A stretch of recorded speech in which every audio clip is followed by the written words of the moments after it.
This happened today, and it really messed with me. I've been thinking about it all day and all evening. I took my 5-year-old son and 3-month-old daughter to the playground today to meet a friend with her daughter. It's got regular playground equipment, a huge parking lot, and a big grassy area with trees surrounding the play area. On the other side of the trees is some sort of development thing they're working on. The area this school is in is pretty rural. It's just a bunch of twisty roads and random buildings. I never really thought about it or noticed until today. We get to the park and meet up with my friend. Another mom that we know is there with her 2 girls too. The only other people there are a dad with a little girl and a boy who looked to be somewhere between 10 and 12. All the moms are sitting, chatting, and playing with my adorable daughter, all having a good time. The kids are playing together too, so everything is good. Eventually, all the kids from our group kind of wander off through the playground, all doing their own thing. The seesaws are in a shady area. Next to them is a big stretch of grass, then the trees with the semi-developed area behind that. My son wants to go to the seesaw, but nobody wants to go with him. I get up to go help him, and a 10-ish-year-old boy comes over and says, "Hi, do you want me to play with him?" It was a little strange that he asked me and not my son, but I said, "Sure, bud, go ahead." He gets on the other side and starts seesawing with him, but his demeanor was so strange. He didn't smile at all. His voice was completely flat. He didn't say a word to my son. He just seesawed with him quietly. My son was oblivious to this all and was chatting away with him. After a few minutes, I started walking back to my bench when I hear the boy start talking with my son. Maybe he's just shy around grown-ups. I sit down and start talking to my friends. The dad walks near us to probably go out to his car, and I say, "Hey, it was really sweet for your son to offer to play with mine," and smile at him. He looks at me confused and says, "He's not my son. I don't know who he is. He just walked over and asked if I wanted him to play with my daughter, then just kind of followed us around until you guys got here." He sort of laughed and said, "Weird, right?" and shook his head. I got an uneasy feeling in my stomach and looked over to the seesaws. They were gone. I jump up, hand my daughter to my friend, and run in that direction yelling my son's name. I see them walking, almost to the trees. The trees are not close. I guess a football field or so away from the play area. I got this awful feeling and ran as fast as I could yelling my son's name. He turned around and started trying to walk to me, and the little boy grabs his arm and tries to pull him toward the trees. My son got upset and started yelling, "Hey, let go of me!" Now usually this is not a quality about my son that brings me anything but trouble, but he does not like to be grabbed, pushed, or pulled, and he has ADHD, so when he gets frustrated it usually comes out in aggressive ways. I was so thankful for this today. He starts punching at the boy and headbutting him like a little crazy person. The boy lets go as I get to them, and he runs off into the trees. My friends are finally realizing something is going on, so they're standing at the edge of the play area looking confused. My son is crying. I'm shaking. I don't know what the fuck just happened. I asked my son where he was going, and he said his friend wanted to take him to go see Ryan from Ryan Toy Reviews. It's his favorite YouTube channel, and he talks about it non-stop. He told the boy about Ryan, and apparently the boy had told him that he knew where Ryan lived, and asked if my son wanted to visit him and go play. Of course, my son said yes. I don't know what the intention was. It was a kid. I don't understand why he would lie to my son, or why he wanted him to go into the woods. Why he was so weird. Maybe it was all innocent, but somehow I don't think it was.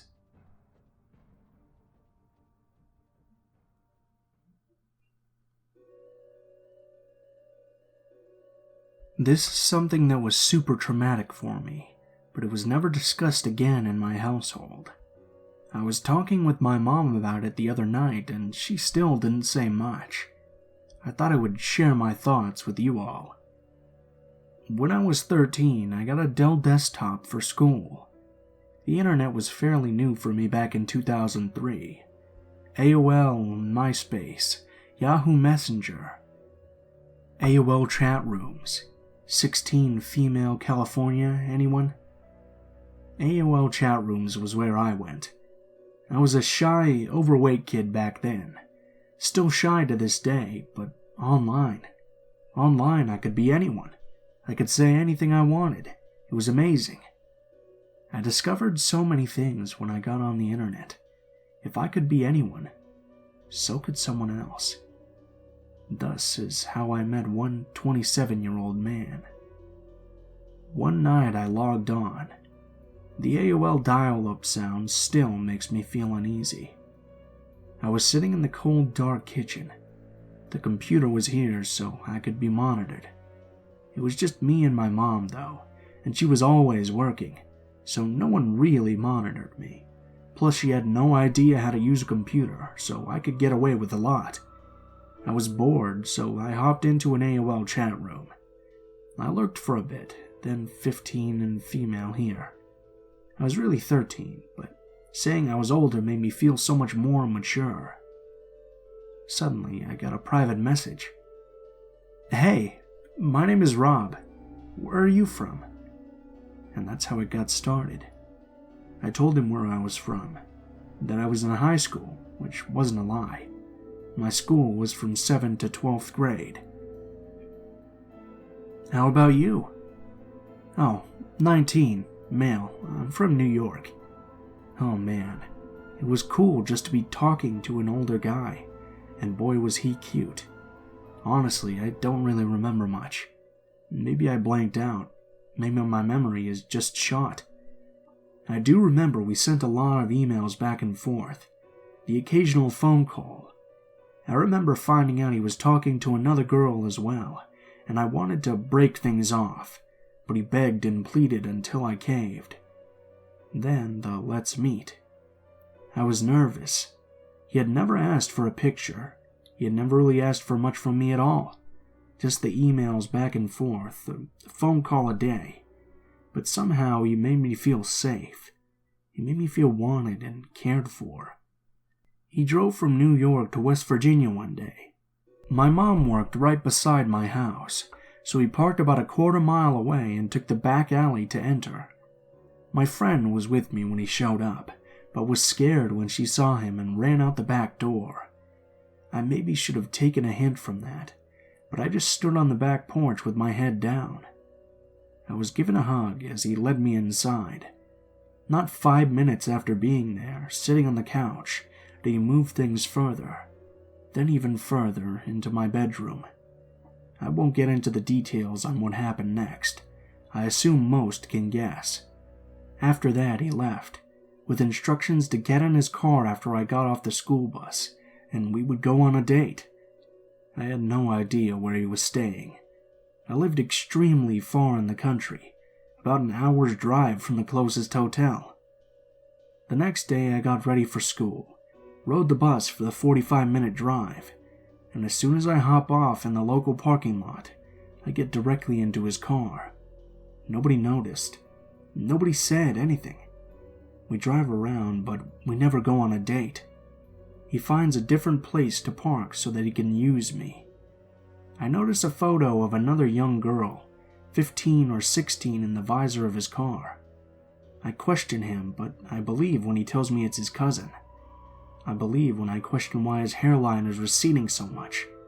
Believe him when he tells me I can't see his driver's license because he left it behind in the hotel. I believed all these things when he said he loved me. I get dropped back off at school, super sad that he was going back home, with promises that he would call later. Again, everything feels fuzzy. I can't remember many emotions from this time. I do remember that a few days later, my mom says she found out I skipped school with a man, that I was never to see him again, and that was that. I do remember sending an email. I do remember some sort of late-night call, saying, "I wish I could just live with you." I remember him suggesting to come get me, and I remember saying okay. Days later, by the time he made the drive again, I was feeling iffy about leaving my mom. I loved her after all, and I didn't really think things through. I didn't put much thought into anything really. I packed a few clothes in a suitcase, forgot underwear. That's one of my sharpest memories. I felt bad that he had driven 8 hours to get me, so I left in the middle of the night. I got in the car with him and his cousin. He got in the back seat with me and proceeded to have sex with me while his cousin drove, then get back in the front seat. This happened a few times between my home and his. The drive took forever. I had nothing to drink and was offered nothing when they got something. They stopped to nap at a rest stop, and I attempted to call my mom. It was disabled on our phone. I dug around for some change to get something to drink, but couldn't afford anything in the convenience store, so I drank out of the truck stop sink. Hours later, we park a block away from his house, while he runs to get something. I'm sitting in the back seat, waking up from a nap, when around 8 or so men and women in black suits surround the car, screaming for us to get out with our hands up. My first thought, shit, first 10 minutes in New York and I'm already being robbed. I was terrified. I get out and a man pulls me over to the curb, while the other officers force his cousin onto the ground. All the while they're asking my name and age, telling me to tell his cousin my age. I'm put in the back of an unmarked car, driven to the New York Police Department, past reporters, cameras, and news trucks, snuck into the back of the station, where I see Rob in handcuffs for the last time. And for in-love 14-year-old me, this was devastating. I was taken into a room and questioned for hours, then taken to the hospital, then a hotel where a nice woman brought me Taco Bell and stayed with me as I fell asleep. The next day, 2 FBI officers escorted me home on a plane. I got off and I was greeted by police officers, my mother, and a horde of news reporters. I later found out that when my mom reported me missing, the police didn't want to do much. They didn't even take a picture of me. She had his license plate number. She remembered seeing his car parked by the road that first meeting. She took notice since it was an out-of-state car. Thanks to her being vigilant, I find this is probably the only reason I'm alive today. The police had said they would look into it, but that wasn't enough for my mom. She contacted a family friend, who in turn contacted the governor of West Virginia, who in turn made the police look further into it. After they ran the license number, looked into the man, they found out who he was. That was when they issued an Amber Alert, noting that I was in extreme danger. My cousin told my mom that he looked at Rob's rap sheet, and it was about a mile long, but he wouldn't tell my mother what was on it, for fear of scaring her even more. I never went to court or any of the hearings, but I did fall into a horrible depression. My friend's parents wouldn't let me hang out with them. People spray-painted slut on my locker at school. I had no friends, but most of all, I thought a man was in prison for loving me. When I learned he got sentenced to 10 years in prison, which he served every year of, I became deeply troubled. I was in and out of the mental hospital for self-harm for years, on a slew of different medications. Psychiatrists never talked to me about anything. I had to process it all myself. My teenage years were a bit better, though. I transferred schools and made best friends. I graduated. But in the back of my mind, I still felt I was the reason a man had lost 10 years of his life. Until I was told he was let out of prison. A couple of years later, he was out. I contacted him on Facebook. At the time, I was around 24 or 25. He told me that if I ever contacted him again, he would kill me and my mother. That he still knows where I live. I had no idea what he planned to do with me. My mom still says selling me to a sex trafficker. I was told he had other girls my age that he was talking to as well. Some good things happened because of my kidnapping, though.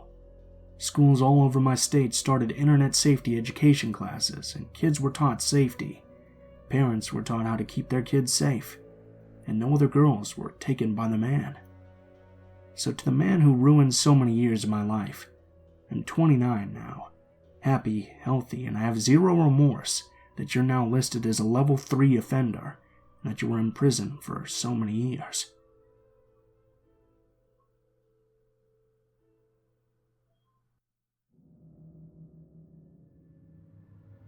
November 2010. I was working a shit job at Jimmy John's as a delivery driver. Like a really shitty job. Pulling down $7.25 plus tips, which were really not that great. Usually I'd pull down $40 to $50 in cash tips in a night. There was this one really fucked up dude named Michael, who started 2 months after I did. I just could not stand this guy. The way he looked at our female coworkers, and just his overall attitude really freaked me out. He generally just pissed off everyone that worked there. I started dating one of our assembly line employees and realized just how uncomfortable Michael made everyone in the store. From inappropriate comments, the straight up creepy way he looked at my coworkers, it was all just weird. He would only ever take deliveries, wouldn't do anything extra, and barely even knew the menu. He lasted a while at the job, even though he was late all the time, and his tickets were always short, like $20 to $30 short every day. February 2011, still working there, I was living with my then roommate, and he had just lost his job. His car was reliable, and I trusted him not to fuck me over, so I went up to our general manager. Hey, so I know the schedule is full, but my roommate really needs a job, otherwise we're going to get kicked out of our place. Not entirely true, but I was selling it. And I know that Michael doesn't exactly get along. I'm writing the schedule tomorrow. I'll lower his hours way down, and we'll see what he does. Honestly, that's how easy it was. Awesome. My best friend might be getting a job, and I'll get to see way less of the freak show. Win-win. Schedule gets put out, and Michael is on one of the worst shifts I've ever seen. 3 hours a day just before closing. Went from 25 plus hours a week to 12 hours. After about 3 shifts, Michael starts realizing just how fucked he's getting. No one tips at night. It's a horrible shift, and he had to close. He comes in the next day when he's not scheduled, and freaks out on the general manager. The GM is not having any of his shit. Nobody likes him there anyways. He tells him to leave before he dials 911. Michael leaves peacefully, and the general manager looks at me and says, "Call your buddy. We've been a man short for about a week." I make the call. My roommate shows up and he's hired on the spot. Just the legal stuff to work out. He starts in 2 days. It's awesome. Things are great. We're both making cash tips, which helps us afford the lifestyle of 2 22-year-olds, and we're making rent. Good enough. April 21st, 2011. I show up to work like usual. My roommate had found a different job making more money, which was great because being roommates and coworkers was not exactly ideal. I walk into work and my general manager just stares at me. He calls us to a back room meeting and explains that Michael was just arrested for a double homicide. Apparently, after he left our Jimmy John's, he went to another store and had the same thing happen. His creepy attitude and poor work ethic meant he got screwed on shifts and hours. Turns out, he asked his father for $5 so he could get gas to go into work. His father said no, because he should be pulling down enough in tips to make it to work. In Michael's words, I decided to make this time the last time he would argue. He went to his room, pulled a .22 rifle and shot his father in the back of the head 3 times. He freaked out and hid the body in the garage. When his mother got off work 2 hours later, he shot her twice in the head as she walked into the house. 2 days later, a welfare check was done by the police, and he was arrested on the spot. Apparently, he had ordered a one-way plane ticket back to his home country, but it hadn't arrived in the mail yet. Life sentence in prison, eligible for parole in 55 years. I hope to never see him again. Here's the part I'm not exactly proud of. 3 months later, I hear about an estate sale, same neighborhood. Sure enough, it's the house. They're selling everything off. I mean, could you resist? I had to go. The creepiest shit I've ever seen. The dude had 30 pairs of brand new shoes, but no gas to get to work. He used to shoot holes in the basement wall with the .22. The holes were all still there. I got right out of there. It was just too weird. I still remember seeing his Jimmy John's hat hanging up in his bedroom.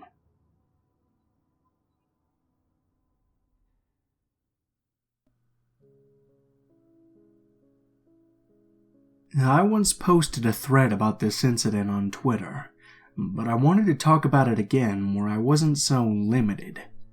There are some more details in this post than there are in the Twitter thread I'd done several months back.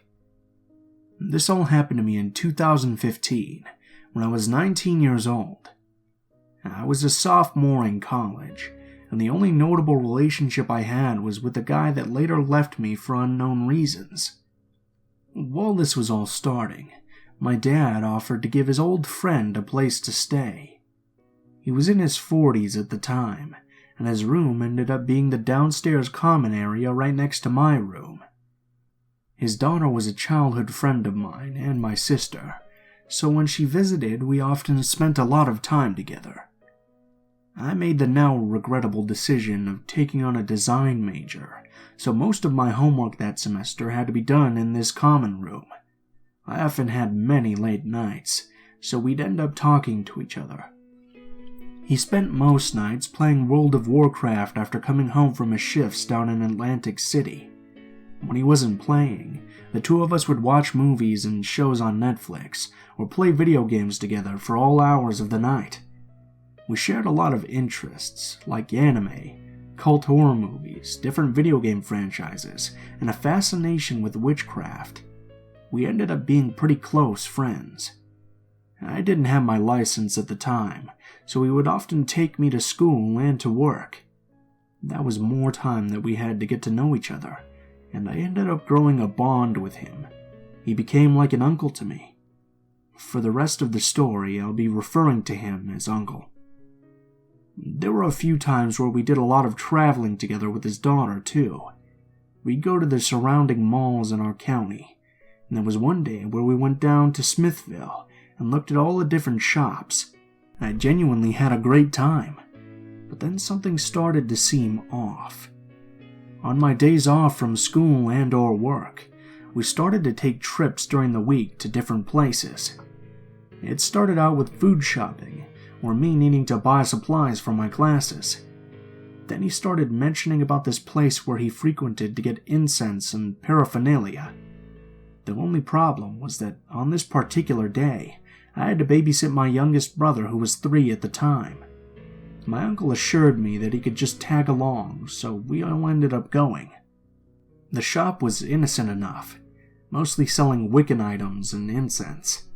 I was interested in a lot of the things they were selling and was just taking a peek around. I tried making sure my brother stayed by my side, and I held his hand or would occasionally pick him up in my arms when he was shy. Meanwhile, my uncle was chatting with the tenders. One of them ended up making the mistake of asking, "Is that your son?" I still get asked if my younger brothers are my kids all the time, because of a big age gap between us. So I was, of course, quick to try and say, "No, he's my brother." My uncle, however, had a different way of handling it.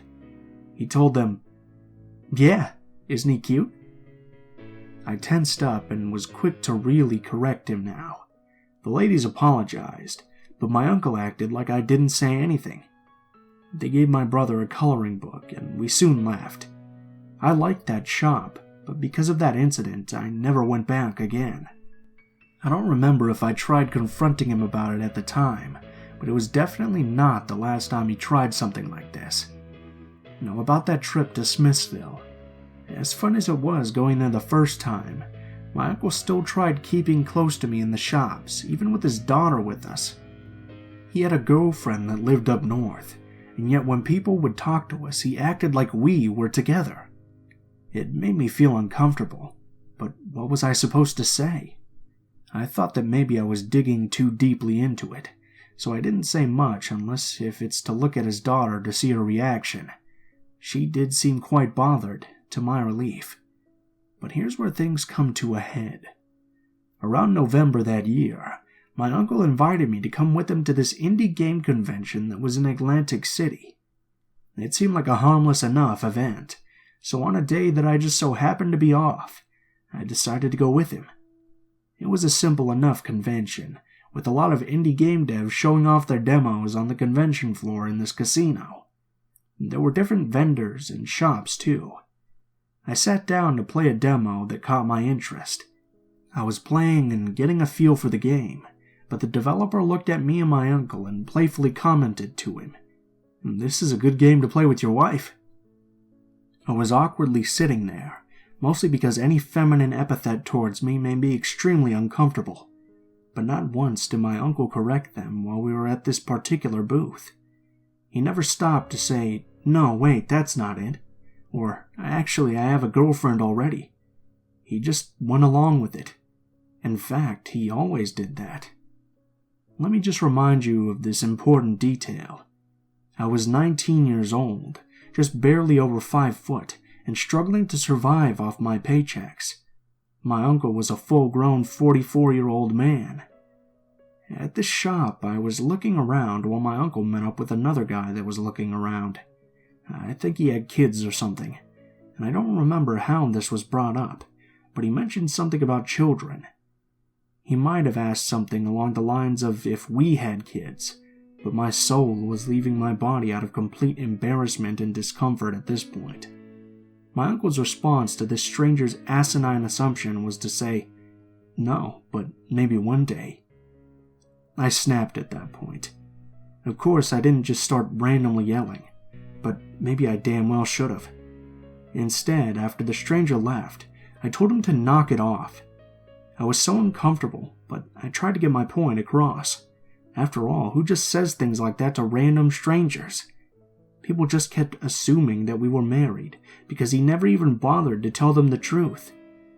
He then turns to me with no concept of reality of the situation whatsoever, and tells me, "What? You'd be a great mother." The convention was completely ruined for me after that, and I didn't want to be seen with him in there anymore. We ended up walking the boardwalk afterwards, but he was still too close and personal, like we were dating despite my verbal discomfort towards it. I just wanted to go home. I even told my parents what happened when we finally got back, but nothing came of it, considering that he was still living with us for months after the convention. After that, though, I never went anywhere alone with him again. I know maybe he wouldn't have actually done anything to harm me, but it was the implication that when we were out alone together, he was telling people that we were married, let alone considering having children. It wasn't even like I could drive away because I didn't have a license. No one at home really took me seriously. He eventually got kicked out over an unrelated incident. His daughter doesn't talk to him anymore either. There are plenty of other creepy stories with him, but for the sake of this and others' anonymity, and keeping this from getting any longer than it already is, I'll just leave it here. What triggered all these memories again was when he tried reaching out to me on Facebook a few months ago. "How's the family doing?" Like nothing ever happened. I still can't even watch movies that I enjoyed without thinking about him near me. So, dear uncle that lied to strangers about me being your wife, let's never meet again.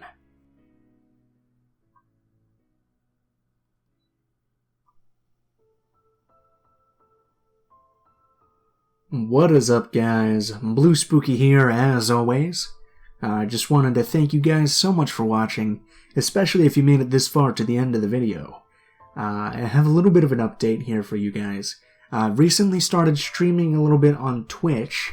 I don't know if you guys are interested in just hanging out and seeing a bit of gameplay of maybe Monster Hunter or some games like that, maybe a few horror games, but I'll leave a link to my Twitch in the description of the video below. As always, if you guys like the video, please leave a comment or perhaps like or subscribe if you feel so inclined. If you'd like to message me, or you'd like to send in a story for me to read, or you have a suggestion for a story I should read, the links to all of my social media will be in the description of the video below as well. This includes my Facebook, Twitter, Gmail, and now, of course, my Twitch account. Go ahead and send me a message on any of those, and I'll try to get back to you as soon as possible, but please guys be patient, because I do get a lot of messages, so if I don't respond to you right away within like a week or two, just be a little patient. I'll get to it as soon as I can. If you do decide to send in a story, please be sure to include in the description of the email or message what the name of the story is, what the category of the story is, and how you would like to be credited in the video that the story appears in. If you guys are curious about the music used in this video, links to the music and the order in which the music appears will always be in the description below the video, so you can go ahead and check that out there. Last but not least, if you guys do enjoy my content, please take a look at my Patreon, and if you feel so inclined, maybe donate like $1 or something. Every little bit helps. It'll never be necessary, but of course, it's always an option if you guys would like to support the channel. Thank you guys so much for watching, and I hope you guys have a wonderful day.